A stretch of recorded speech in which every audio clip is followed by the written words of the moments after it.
paano po pipiliin kung sino yung mga uupo na Supreme Court justices, mga accountant? Kailangan appointed by the President. At ang Aha. pinakamaganda rito, at least meron mga 2-3 pinagpipilian ng Presidente sa isa-submit ng mga concerned citizens, civil society, NGO. Ganun dapat. Pero ito, Tito Sen, oras na mabuo itong IPC, hindi lang ito focused sa flood control projects. Hindi. Dapat ito sa lahat ng klaseng anomalya sa gobyerno, whether infrastructure or hindi.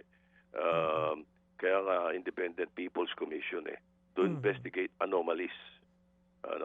In all government projects, dami yan ang kailangan kasi nga yung tatagal Ang naalala nyo ba yung Agraba Commission noong araw? Nagtatanong nga sa akin, baka pareho lang nung Agraba Commission yan. Hindi, kasi yung Agraba Commission, binaril ng Supreme Court yun dahil sabi ng Supreme Court, created yun para sa investigasyon lang doon sa assassination ni Ninoy. Hindi, so thereafter, wala na yun. So nung nag-iimbestiga yung Agraba Commission, sinabi ng Supreme Court, hindi pwede, hanggang doon ka lang kayo So ito naman, hindi, open ito. Basta kahit anong anomalya sa gobyerno.